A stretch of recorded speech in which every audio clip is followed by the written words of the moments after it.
Welcome to the Rancher's Voice, presented by the Montana Stockgrowers Association. I'm Jay Bodner, MSGA's Executive Vice President. And I'm Raylee Honeycutt, Director of Natural Resources.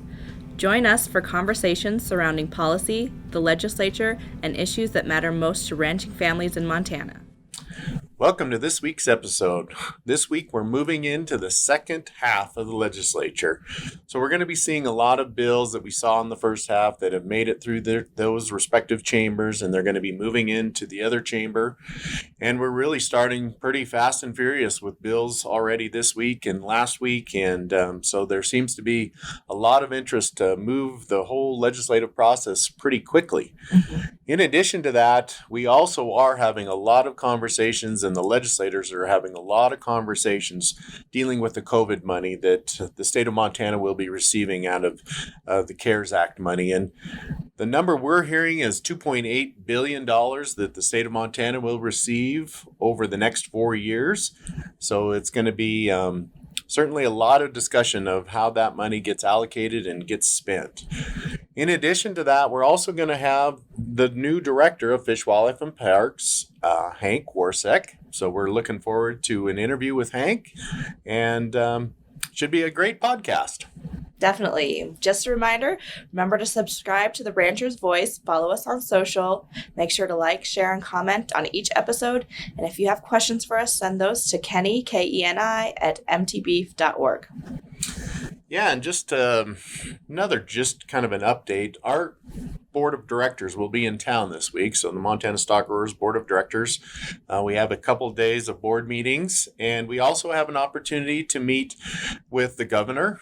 We've set up also meetings with the director of DNRC, Amanda Castor, and we're also bringing in Fish, Wildlife, and Parks Director Hank Worsech into the board, Department of Ag, and then also Department of Livestock, Director Honeycutt. So we're looking forward to that.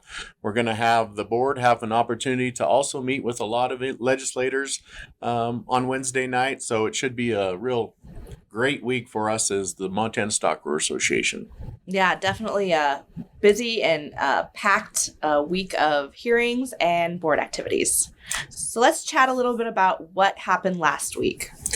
Yeah, I'll start off with, we had Senate Bill 105. This dealt with revising the penalties and trespass laws for those that collect horn hunting, really basically antlers and sheds. And it did include private property on here. So it did increase those fines potentially for those folks that trespass on private property rights. There was an amendment that really did clarify that it was not only FWP lands, but it included private lands, and it was for those folks that do the horn hunting. So we did support that bill. We think that's a good bill. In addition to that, we had House Bill 505. This was a bill that did generate quite a bit of controversy. It was an effort by FWP and Speaker Wiley Galt to really look at how do we include incentives to really drive some of these elk objective numbers in elk hunting districts to objectives. And it would include allowing some landowner sponsored tags for elk. And then from the hunter perspective, it also allowed some bonus points if you were to hunt antlerless elk. So we thought really behind the genesis behind that, we thought certainly was moving in the right direction. It did get met with a lot of opposition from the hunting groups, and so we do expect a number of amendments for that bill to kind of reconfigure some of what they looked at from bonus points and the hunting licenses, and so we'll see how that bill does transpire. Additionally, we had a House Resolution 7, which is in regards to the St. Mary and Milk River project. As this being a resolution, really this resolution just advocated for the prompt funding of the St. Mary's project and asked for appropriation from the congressional delegation. So that had a lot of support in both chambers when it had its hearings, and would anticipate that quickly moving through the floor and getting a vote in this next week. The second bill was House Bill 318, which is in regards to the clarification of the definition of bison and what is a wild bison. You've heard us talk about this quite a bit in the past, and this has been a bill that's been heard during session multiple times, but really what it does is makes consistencies in the language between Sections 2, Title 81 of the Livestock Code and Section 3, Title 87 of the FWP Code, and then adds language under what is quote unquote wild to include never been subject to per capita fee before. And so we strongly support this, think it's a great way to clean up the language within both codes, and look forward to seeing this move on. The last one that I hit on last week was tax, and that's Senate Bill 159. This is a bill from Governor Gianforte. It's one of his key priorities for this session, and it is in regards to lowering the personal income tax. The current bill as it stands is lowering it from a 6.9% income tax to a 6.75% income tax. We are hearing after the hearing that the committee may be looking to amend this bill to lower it even further, possibly down to 6.5, but there is a lot of discussion and calculations on if that will work. So we will be tracking this and continue to look at it and see if it gets amended and what that looks like. Yeah, in the House Natural Resources Committee, we had Senate Bill 55. This was a bill that came out of the Water Policy Interim Committee. This dealt with the database that DNRC holds for ownership of water rights. And we want to really make sure that this is accurate, it's timely, and this bill actually did clarify that, put some ensures that this ownership should be correct in the geocodes. So in addition to that, we had Senate Bill 13, another bill that dealt with water, came out of the Water Policy Committee. This looked at revising a bit the DNRC adjudication benchmark, so it did move out those dates a little bit. We still think this is a good bill. We are on track to still move adjudication forward in the state of Montana, and it was also supported by the Senior Water Rights Coalition. So once again, a very good bill. Moving on into House Judiciary, we had House Bill 367, and this was a constitutional change that would go to the voters of Montana, and it strengthened the language with using hunting, trapping, fishing as a means to manage wildlife in Montana. And there was also some very specific language that it did not impede any private property rights, and it protected private property rights very clearly in the bill. So we did support this bill. We think it's a good bill. If it does make it out of committee once again, then that would go to the voters of Montana, and they would vote on this constitutional amendment. Senator Mike Lang also had a hearing regarding his bill and the makeup of the FWP Commission. This bill really did two things, and I should mention there was another bill on the House side that did one of these components as well. So there's kind of there were two bills out there, both moving the number of FWP commissioners from 5 to 7. This bill, in addition to doing that, would also require that 4 of those seats be active landowners. It was heard, I would say, split opposition and proponents. So we will track that and keep watching it as it is in the committee.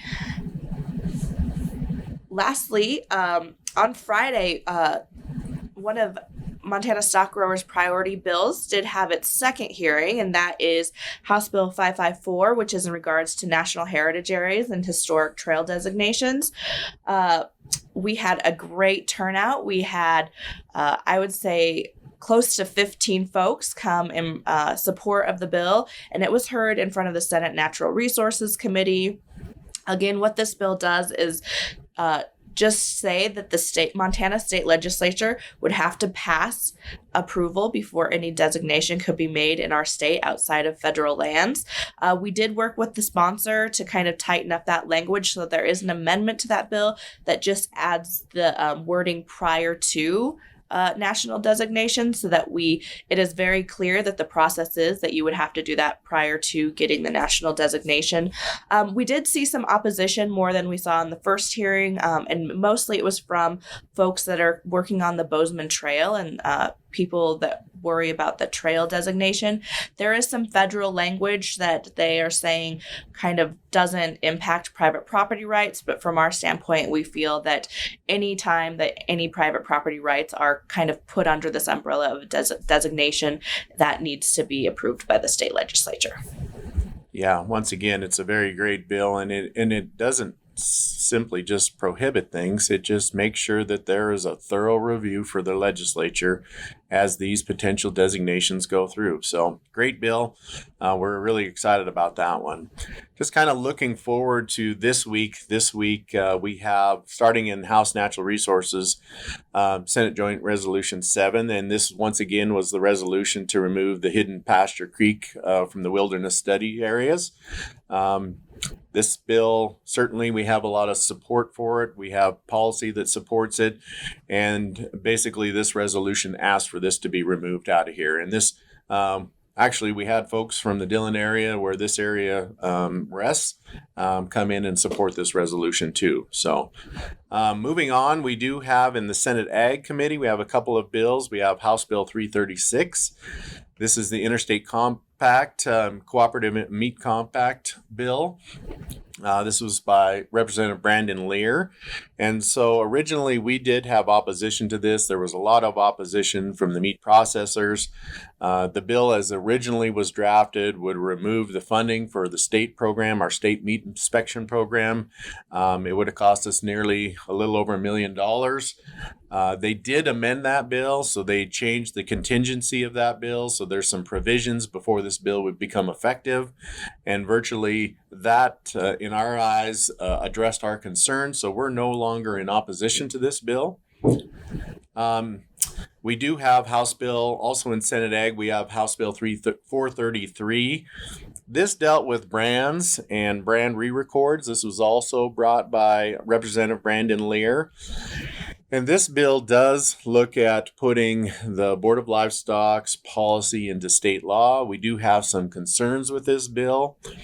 This bill, as is drafted, it does specifically say the current law says that the policy says that the brand or mark has to be indistinguishable from another mark.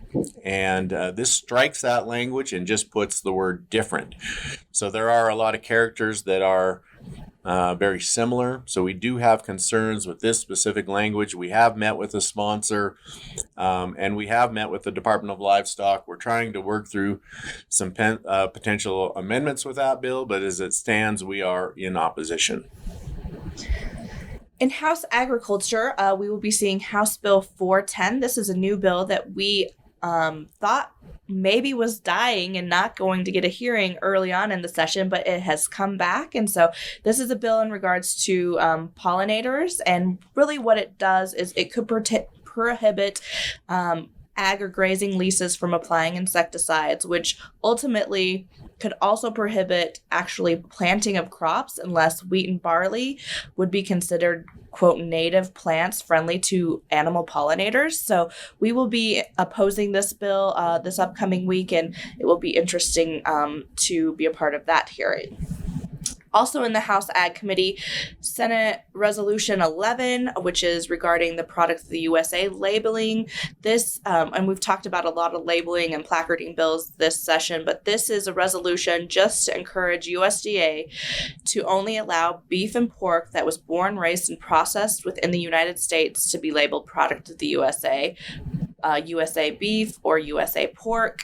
From an organizational standpoint, MSGA has had a long standing of policy in support of this, and we really work very hard to support and preserve that protection of USA labels. And then last, we in House Ag will be Senate Bill 270, and this bill is about setting hay prices on state trust lands. We've talked about this before. Our concern, opposition in the first hearing was in regards to it specifically only identifying certain land offices that could set prices, and the billings market had been left out of that. So this bill has been amended to just say all or land offices, encompassing all of those land offices. And so our opposition has been removed from that bill because of the amendment. Moving on to House Natural Resources, we have Senate Bill 63. This dealt with wind and solar development ground leases on state trust lands. And so what happens, the situation that happens currently is if these wind or solar projects come in and there's an existing grazing lease, the state is forced to eliminate that grazing lease and then reissue a license. And so this bill addresses that, so we can retain our grazing leases as these potential projects come in, and certainly those leases are much more valuable than a license for us. So this does address a growing issue that's becoming as more of these projects potentially come online. So we did support this bill. We think this is a good bill for state grazing lessees.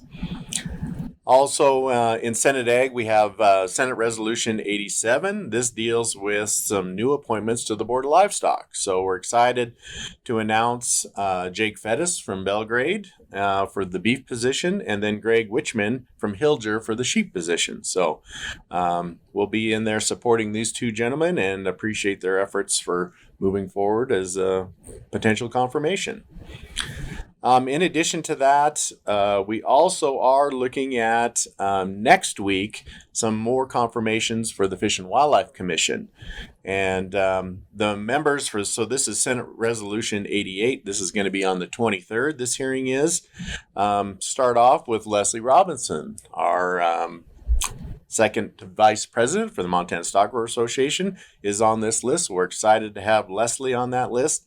It also includes Brian Siebel out of Billings, Casey Walsh out of Martinsdale, and then Pat Tabor out of Whitefish. So four certainly capable folks to be on the commission, and we'll be supporting those appointments. And to round out the week, we have Senate Bill 29, which is the weather modification bill.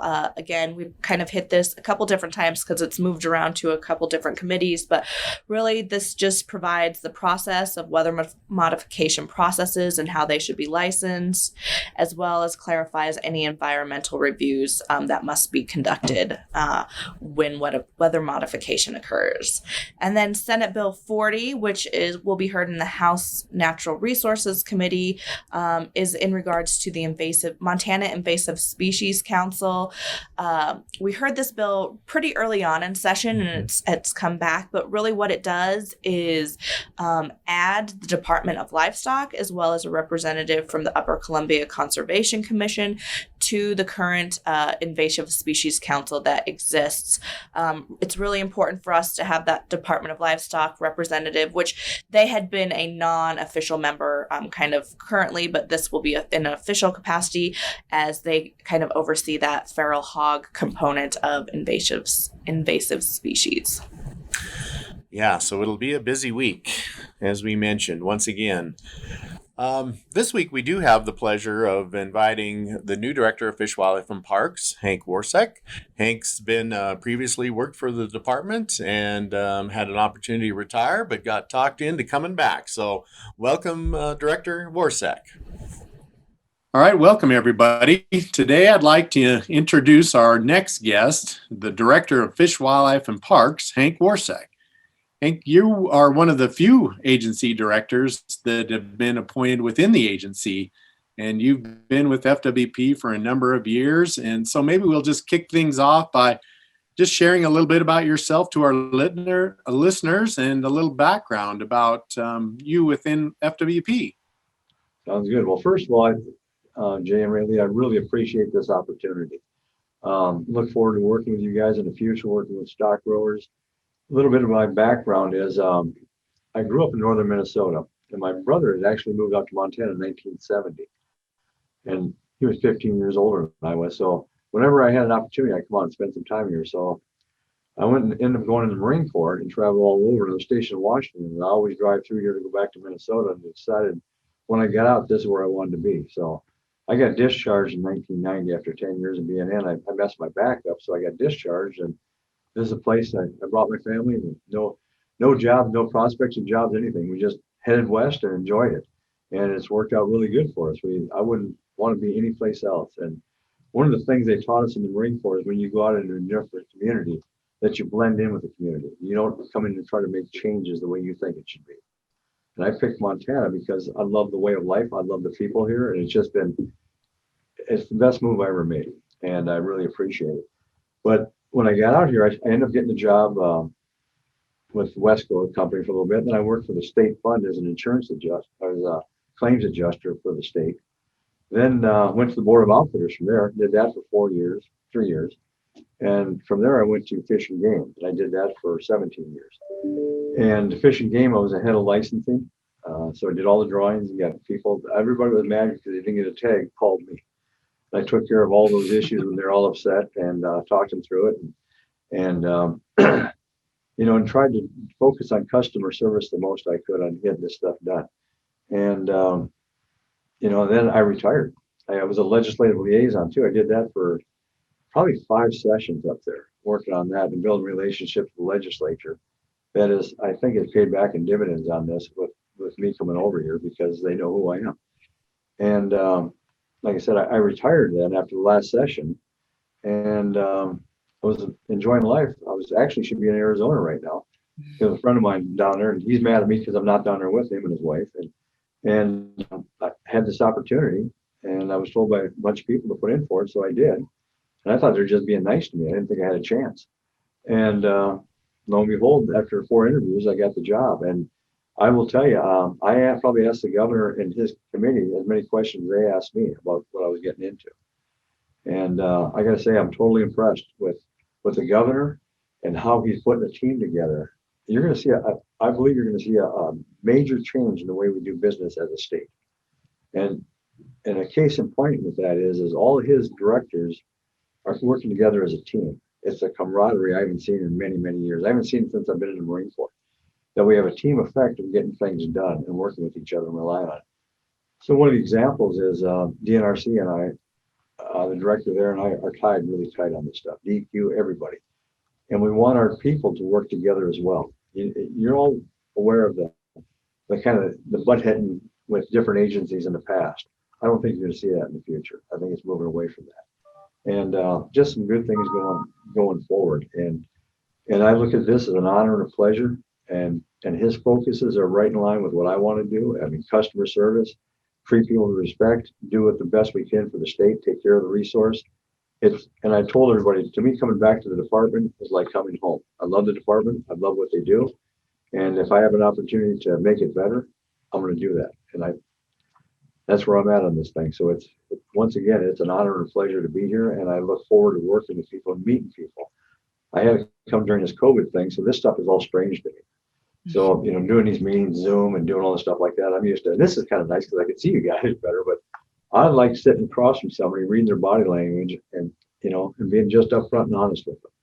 So I'm really looking forward to the opportunity to come out and meet people and wherever you need me to be. I've got an open door policy until I can't, until I'm too filled up, but I'll talk to anybody at any time. So that's kind of me in a nutshell. So. And you chatted a bit about you having a long history of building strong relationships across multiple stakeholders. So talk to us a little bit about your philosophy and what your vision is going to be about building stronger relationships between the agency and landowners. Well, thank you. That's a good point. That's one of the things I promised the governor when I took the job is I would work on relationship building. I think I've been successful in that, very successful in the past, and I want to continue that success. And I understand, I worked on the PLPW, worked with them, and that was really an eye-opener to see the different perspectives from landowners and sportsmen work together. And if you actually get this collaborative group together, things can happen, and things can happen for the right reason. What happens is there's a failure to communicate with people. They draw sidebars, they stay to the side, they don't really want to talk to the other side because I don't know if they're afraid of just moving forward or what. But it's a weird thing that I think we can really get it off. And I'll talk a little bit later about a bill that we helped the Speaker of the House with. He asked us for some help, and we'll talk about it in a little bit. But it's those type of things. I want to go out and see how do we bring people together? How do we do things? And then the other goal I want to have is I don't want to ever talk about elk at the legislature anymore. I want to have us take care of it, and make sure we're doing a good job on it. So that's going to be one of the focuses too, is we're entrusted to manage the wildlife the best we can. And that's what we should be doing. And for the benefit of all Montanans, for the public trust.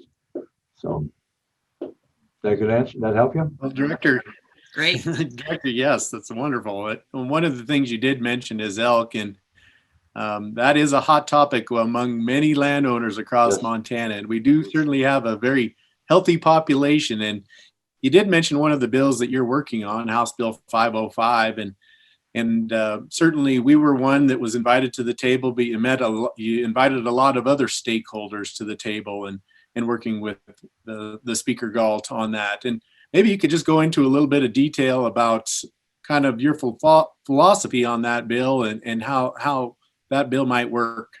Okay. So, Jay, I appreciate that, because like you said, you were one of the members there. And what I did is a little bit different approach. You're going to see this come out of this office different than we have in the past. We don't have constituents, one side of constituents versus another side of constituents. So what we do is you're all our constituents. So when we have an issue that's going to come up, we're going to try to pit people from opposite views together to discuss it. And that's what we did with this 505, because we knew if you just read the law or read the bill as written, you're going to jump to conclusions right away. And that's what people are doing after they read it. But we had a different approach. We brought a lot of different groups together, like stock growers. We brought UPOM, we brought outfitters, we brought bow hunters, Wildlife Federation, backcountry hunters and anglers. It was a pretty diverse group. And what we did as a different approach is we explained what the intent was and what the bill was going to do before anybody saw the language. So that way you have an understanding of because sometimes you read it, you don't understand what we're trying to do here. And it's still going to be difficult on this. But we laid it out, what the idea was, and that let people go back, read it, and then dissect it, and either feel they're going to be for it or against it. But the premise of this bill is to bring landowners and sportsmen together and work on the objectives of elk. So this is an idea, and I'm going to give the credit where it belongs. This is an idea that we talked about in the office. And Quentin Kujala, I'm sure a lot of you know Quentin Kujala. This was his idea to do something different and try to bring people together. And Representative Galt, Speaker Galt, had a placeholder for basically just putting the shoulder seasons, a little bit more than that, but putting the shoulder seasons in the statute. And we asked if we could work with them for some other ideas. So this is an idea we came up with and to help him, and it was based on if he liked it or not, and he did like it a lot. So when this is heard, we're going to speak about it, and Quentin's going to do the same thing again and explain what the bill does. But basically, the idea is to get elk an objective in a couple different ways. So we're going to be able to have a license for non-resident licenses, because the residents can get a license. But landowners that are at objective, and I believe it's over 640 acres, at objective with elk, they can get up to 10 landowner-sponsored licenses. So we currently have landowner-sponsored deer licenses, and we've been doing that for many, many years. It's kind of the same concept. You have to hunt on the deeded land, and only with that, and that landowner with his property for that license. So it's a restrictive license only on that property. So the idea is to get to objective, to be rewarded to get those licenses. The second part of it is an antlerless only option. This is, other states have had earn a buck, different things called different things. But this is an antlerless only option. So you can get your general license. You can say, I want to have an antlerless only license. So you give up your ability to shoot a bull, and you'll get this license. And in return for doing that, you'll get 5 bonus points. So the other part with this license is it's only valid on private land above objective. So what happens is then, from my perspective, we work with other groups and different things. So I think you're familiar with the One Montana, the Master Hunter Group. So we talked about this. It's kind of in the back of our mind on this. So you've got all of a sudden, you got a master hunter that has opted to do this, and you got a couple friends with him. He goes and meets a landowner and says, okay, we want to hunt on your property. This is what we want to do. We want to harvest elk for you. We're not going to shoot bulls. We can't shoot bulls. We're going to shoot cows. And oh, by the way, if you want us to, we'll buy another B tag if they're available in an area and shoot 2 cows for it.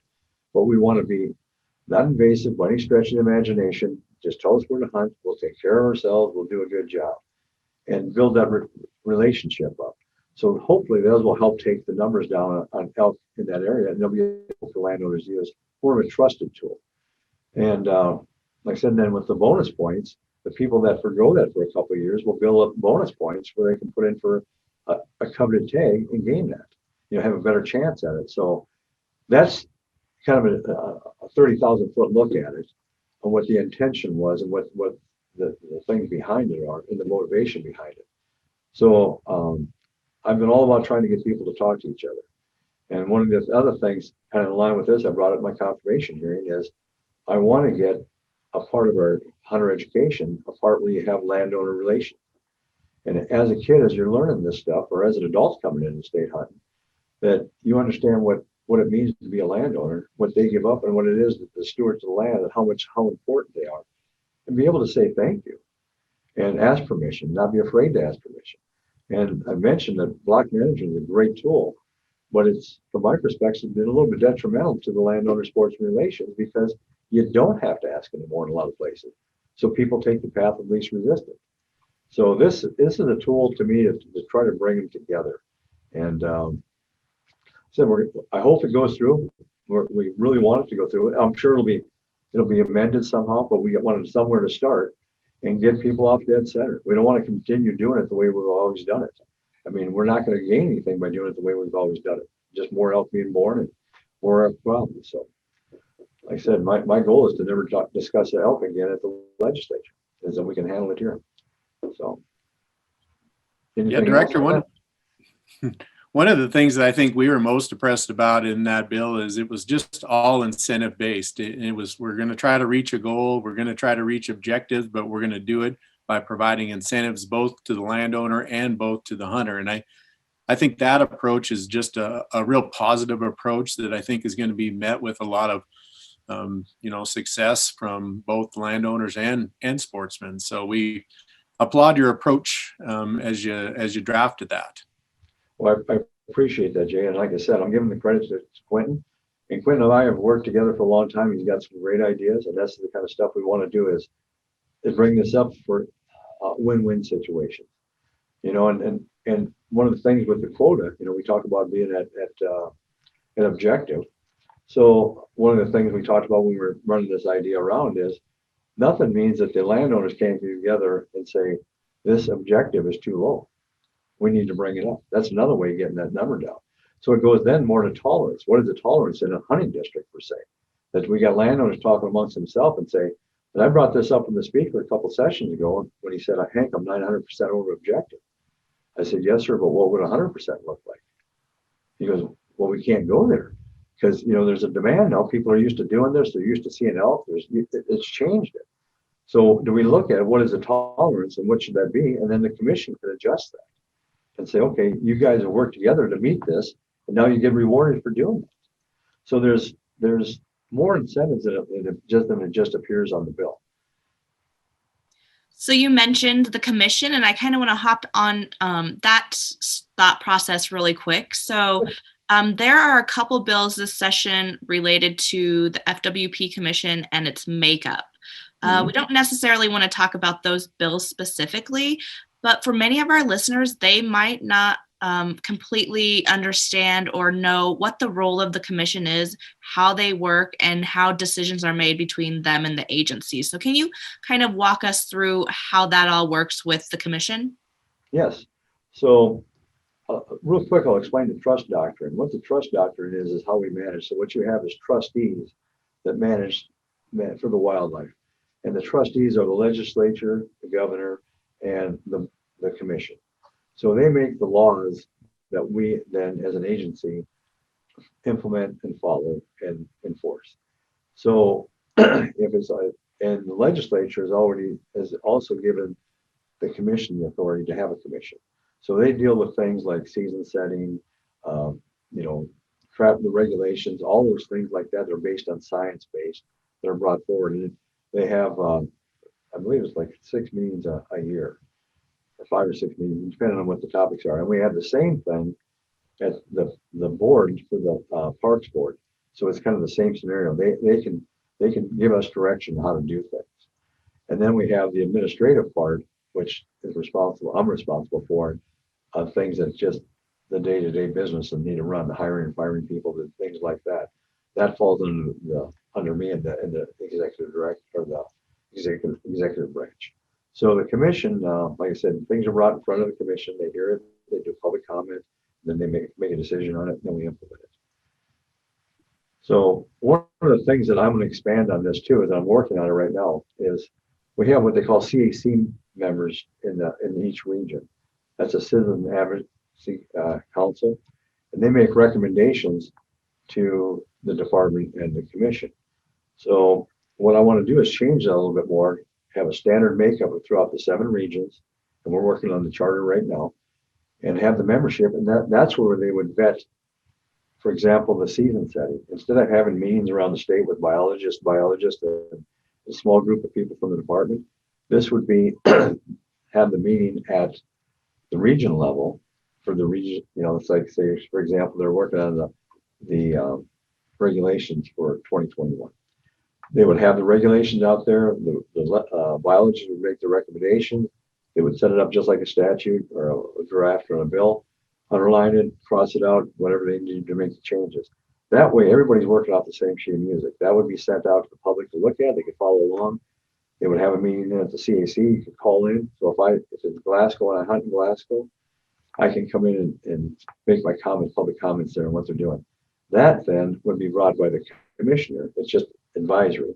The commissioner and wildlife manager would come to Helena and present that to the commission with their change. And the commission would make final decision. That would work for all seven regions.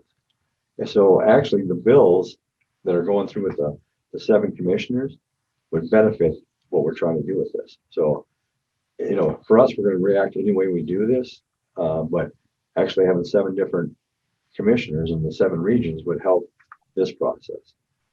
And like I said, we're going to implement whatever happens. That's what we do. So, and we'll smile about it. So, does that answer your question? Okay. Yes, thank you.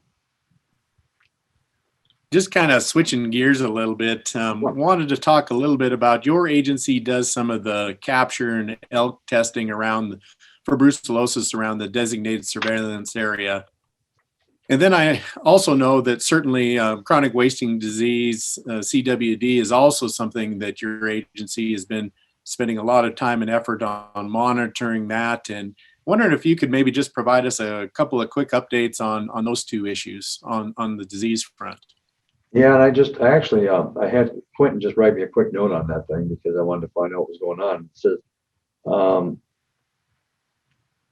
let's see. So basically, for brucellosis, we capture elk and test and work with the Department of Livestock and USDA to get this. This fall, we had captures in Region 7 and Region 3, north of Logan and east of Towston. We had no positives in the initial testing for brucellosis on those areas. So that's a good thing. CWD is, we have some positives and, throughout the state. More of a focus on we're collecting samples right now along the High Line, a little bit in the western part, and we're moving around to see where, and with COVID, it kind of changed the way we did business last year. It was harder to get that stuff out there.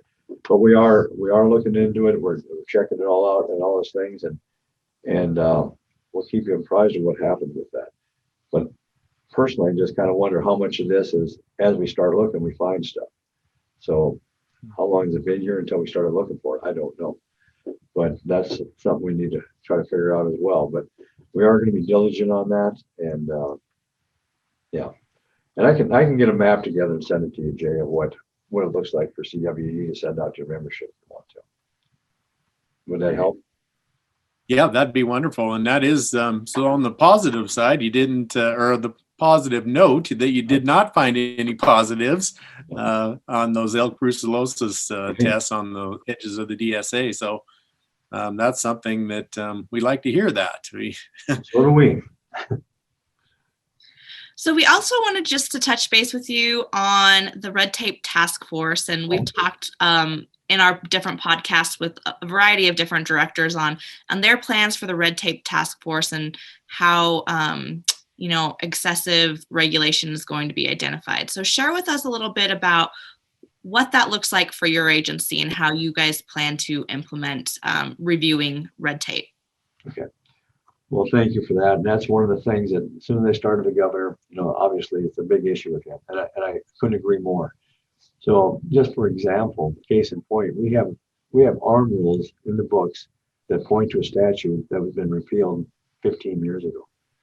So if you're somebody who tries to look through the arm rules, it's not going to make any sense to you if you look at that. So the first thing we're going to do by June is go through all of our arm rules and remove the arm rules that are not necessary. So that'll just kind of weigh down on that part of it. The second thing is we're going to go through, if we need to look at arm rules to see how much sense they make, and do we have obstacles out there for people applying for like pond permits or different things that probably shouldn't be there. So we're going to look at it from a customer service role, and what do we need to do to meet the law and not put any additional requirements on because it's a nice thing to have. We're going to look at what is a necessity to get the job done. So it's a little bit different approach on how to do these things. And as far as our regulations, are actually hunting and fishing regulations, I was working with that before I left on trying to streamline them. So now that I get to come back and be in charge, we are going to streamline them, and we're going to make them a lot simpler. We're going to look at, trying to make it so people can understand it, and it's all about the customer service, and sometimes we over-engineer certain hunting districts for some reasons that we probably shouldn't be doing to that much of a micro. So I'll look at all that and try to make it easier for people to follow along and take things into consideration when they're applying for license or hunting. That's what we do here, so we need to do it right. So that take care of that? Yeah.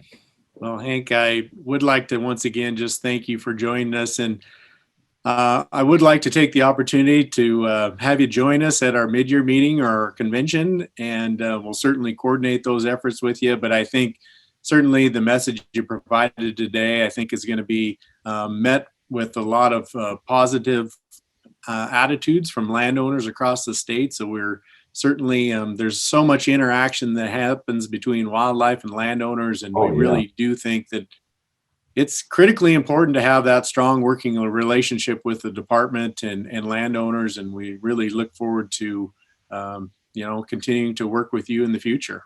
Yeah, Jake, I appreciate that, because that is going to be my focus. I mean, I understand and I respect the landowners; they're the stewards, and how do we work with this? And like I said, that's what that House Bill 505 is, an attempt to try to bring people together, and we're going to be creative on these things and try to do more things like that, and help with the elk problem on landowners. Try to figure out better ways of doing that, and being more responsive. So I'm looking forward to work with this group in the future. And like I said, I couldn't be happier. Well, I'd like to thank Director Worsech for joining us today. He does a great job. We really look forward to working with him in the future. We've already had an opportunity to set up potential meetings to meet on a regular basis with him as we work through some of these fish, wildlife, and parks issues. So we'd like to, we really are looking forward to it. I think he'll do a great job in that position. And we'd like to thank you for joining us and listening today. Make sure to subscribe to The Rancher's Voice. Follow us on Facebook, Instagram, YouTube, and Twitter. And always make sure to like, share, and comment on each episode. If you have questions for us, submit those to us at Kenny, Keni, at mtbeef.org. And we'd just like to thank you again for listening. Thanks, everybody.